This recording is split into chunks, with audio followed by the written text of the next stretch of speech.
সন্তানের মতো সন্তান যদি একটাও হয় মা, কোন কোন মায়ের 5টি সন্তান, 7টি পুত্র সন্তান, তথাপিও দেখুন সেই মায়ের এক মুঠো অন্ন জোগাড় করবার জন্য তাদের ভাইয়ে ভাইয়ে দ্বন্দ্ব বেঁধে যায়। মায়ের দায়িত্ব কে নেবে, বাবা মার দায়িত্ব কে নেবে, এই নিয়ে ভাইয়ে ভাইয়ে মারামারি কাটাকাটি হয়। অবশেষে দেখা যায় কি যে সেই মা বাবা নিজেরা নিজেদের মতো কর্ম করে, প্রয়োজন হলে অন্যের বাড়িতে ঝিয়ের কাজ করে নিজেদের জীবিকা নিজেরা নির্বাহ করে, কিন্তু সন্তানদের কাছে তারা আর থাকে না। তাহলে শাস্ত্রে বললেন 5 পুত্রের জননী হয়ে 5 পুত্রের পিতা হয়ে লাভটা কোথায়, কি প্রয়োজন আছে? সন্তান যদি মা বাবার প্রতি তার দায়িত্ব পালন না করে, সে সন্তানের কৃপা প্রয়োজন বাবা।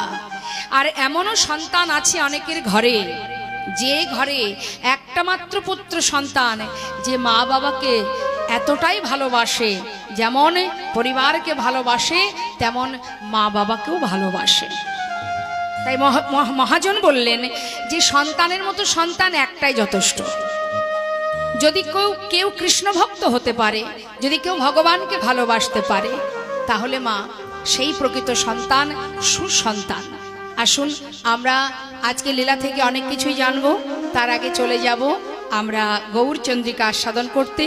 আজকের লীলাটাই গৌরাঙ্গ লীলা।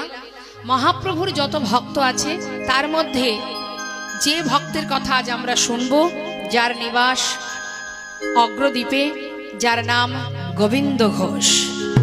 তা চলুন তার আগে আমরা চলে যাই নবদ্বীপ ধামে। একটু হাত তুলে দেখান কে কে গেছেন নবদ্বীপে, দেখে একটু। হরিবল হরিবল, নিতাই গৌর হরিবল। খুব ভালো কথা, একেবারে গরম গরম ঘুরে এসেছেন, 2 মাস আগে গেছেন। বাহ, খুব ভালো, খুব ভালো, ভাগ্য ভালো, তাড়াতাড়ি গিয়েছেন। এরপরে যদি আর যেতে না পারতেন, তাই না? যাক, গৌর হরি কৃপা হয়েছে, আবারও হোক, আবারও যান। নিতাই গৌর হরিবল। তা চলুন যাই নবদ্বীপ ধামে, আমরা গৌর চরণে প্রণাম জানিয়ে আসি।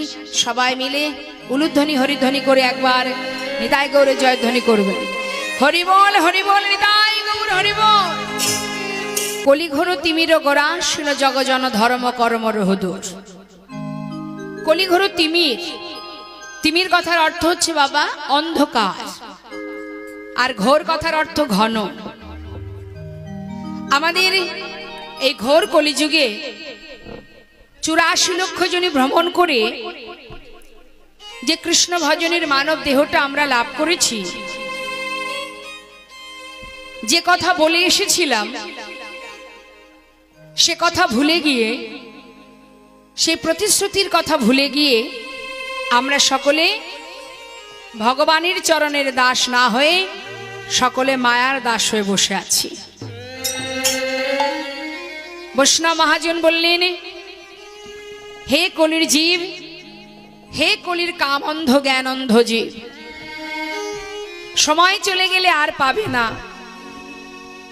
সময় করিয়া পত্রী ধরিয়া যেবা চলে দ্রুত গতি, সময়ের শেষে অনায়াসে সে যেন চলে যায় আপন বাসতে।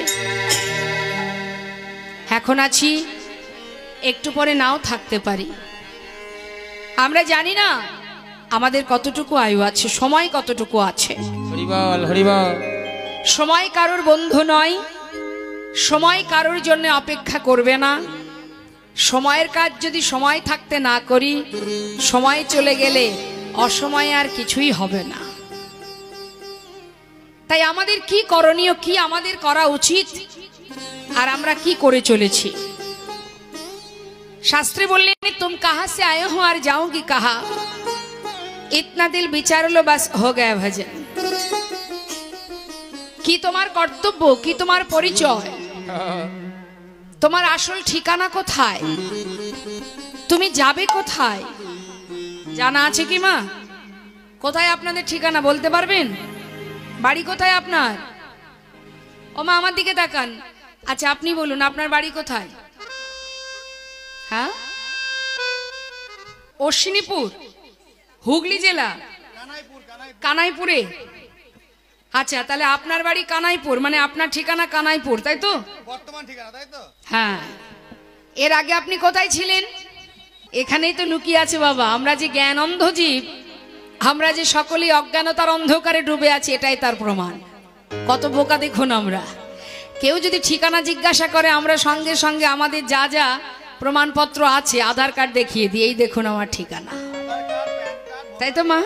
তাহলে কানাইপুরে এখন আছেন, যখন মারা যাবেন তখন কি কানাইপুরেই থাকবেন? তাহলে আপনার বাড়ি এখানে কি করে হলো বলুন? আদেও এটা কি আমার ঠিকানা? আদেও কি এটা আমার বাড়ি? না।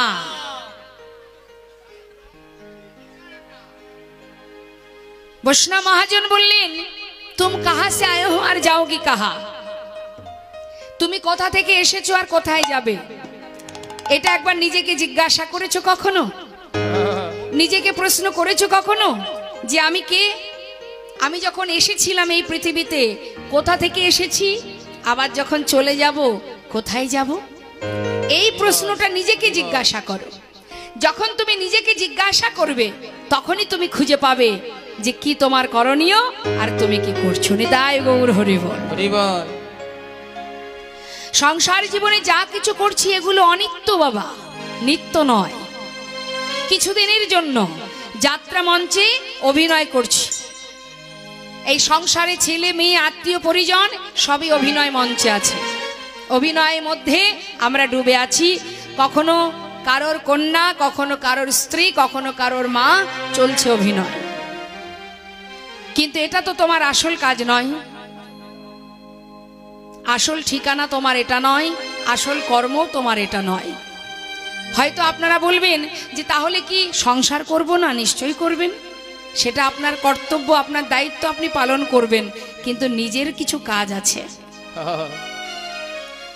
সব জায়গাতেই ভুল ঠিকানা দেখায় বাবা। সবাইকে বলি আমার বাড়ি উত্তর 24 পরগনা বনগা, কিন্তু না, আমাদের আসল ঠিকানা এখানে নয়। এসেছিলাম কেন? এইখানে চাকরি করার জন্য পাঠিয়েছে ভগবান আমাদের। গোলকধাম থেকে এসেছি আমরা, সেখানে একটা পরিবার আছে আমাদের। এখানে যেমন একটা পরিবার আছে, সেখানেও একটা পরিবার আছে। সেই পরিবারের নাম কি? সেটা হলো কৃষ্ণ পরিবার। সেই পরিবার থেকে আমাদের আসা। এসেছি চাকরি করার জন্য। কি চাকরি? কৃষ্ণ ভজিবার তরে সংসারে আইন। সংসারে এসেছি কৃষ্ণ ভজন করব বলে, মায়ার ভজন করব বলে নয়। কি তাই তো? তাহলে মহাজন বললেন, সংসারে কি কর্ম করব না? তুমি অর্থ উপার্জন করো, ছেলে মেয়ের ভবিষ্যৎ করো, সবই করো, কিন্তু তোমার নিজের কাজটা তুমি কেন করছো না? নিজের কাজটাও করতে হবে। নিজের কাজ কি? শুধু নিজের, এর ভাগ কেউ নেবে না। সংসারে যা করছো এর ভাগিদার আছে, কিন্তু তুমি যদি তোমার নিজের কাজটা করো তার ভাগ কেউ নেবে না। সেটা হলো কৃষ্ণ ভজন।